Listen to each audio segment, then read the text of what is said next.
A civilization of people in jeopardy because of a game? Welcome to Operation Bounce House.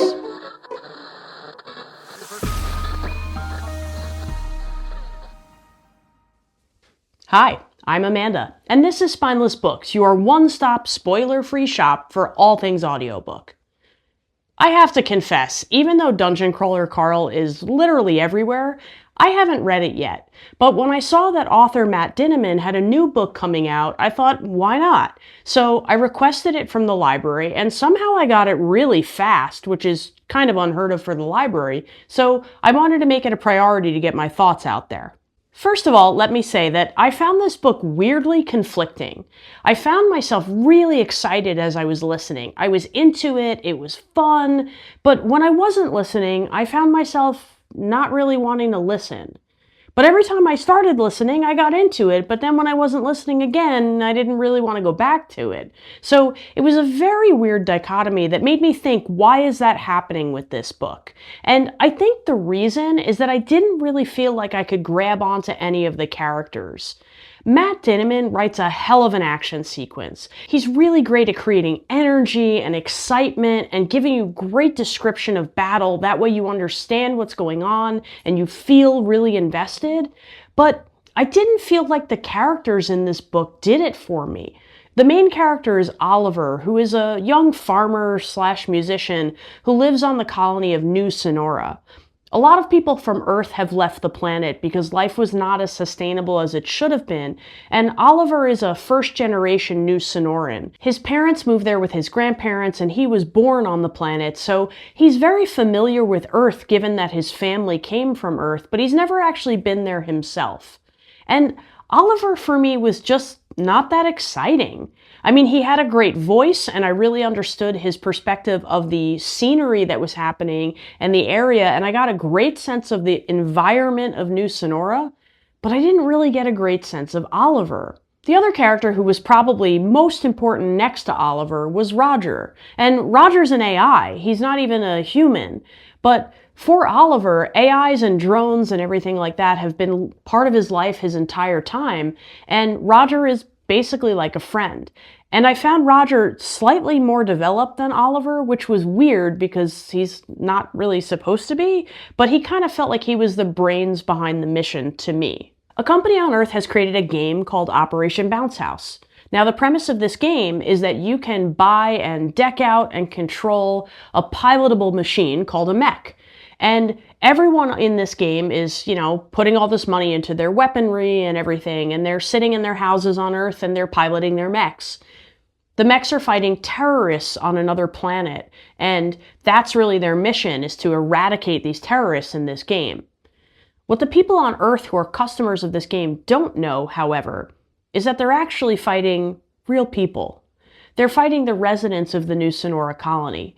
So imagine Oliver's surprise when all of a sudden machinery starts arriving near his home and attempting to kill him when he's just a peaceful farmer kid. So the people on Earth are not aware of what they're doing, and they're treating this like a game. That came through really clearly from their attitudes in the story, and I love that part of the book very, very much. Essentially, the plot of the story is Oliver and Roger and Oliver's bandmates and friends and crew and girlfriend trying to defend their home from these people who think that they're playing a game. As I said, Matt Dinniman is an amazing action writer, and fortunately for readers and listeners of this book, action is most of the book. The battle scenes and the strategy behind them were excellent, and I really enjoyed listening to them. And I found that there was so much strategy and sort of nitty-gritty that got discussed, but it never really went over my head. I felt like it was pretty thorough, and there was maybe one moment that felt like a really long, deep dive into backstory, but it was okay, and it was really the only one moment like that, so it didn't slow down the story for me, and it helped me kind of understand the setup of the conflict a little bit better anyway. Oliver has all of the elements of a character who should really pull you in as a reader and listener. He's got his homeland to defend, he's got his family legacy to defend, he's got his band, and he's got his girlfriend Rosita, who he loves, and he knows that for sure now that they've broken up and gotten back together in an apocalypse. Plus he's got Roger, who he does really care about.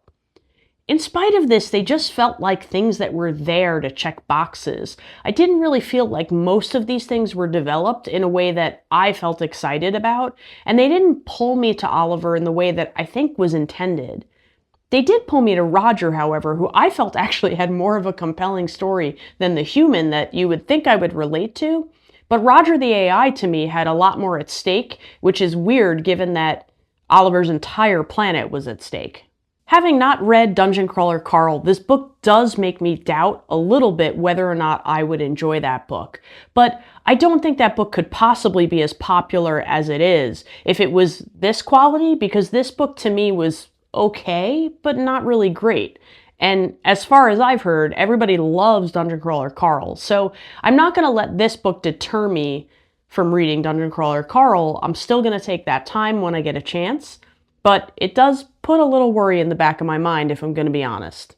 The narrator from Dungeon Crawler Carl, Jeff Hayes, does make a brief appearance, and he plays a minor character in this story.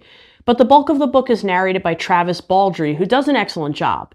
In fact, I was extremely impressed in his ability to go from an American Southern accent for Oliver to an accent for an android or an AI for Roger. He went back and forth with no problem whatsoever, even doing some subtle voices for the other characters.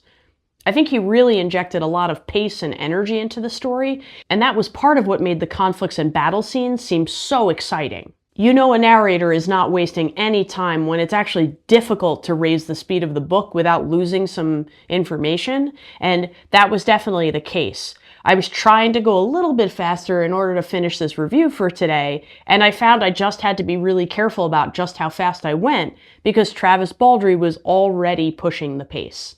I hesitate to give this book just a 3.5 given how great the action in the story was, but I have to say the character development lacked for me, and it makes me worry, like I said, just a tiny bit about Dungeon Crawler Carl, but I don't think as many people would love that story if it was like this. So I think the fair rating for this story is a 4, but I have to say it's kind of a low 4 for me. I don't really think this book grabbed me.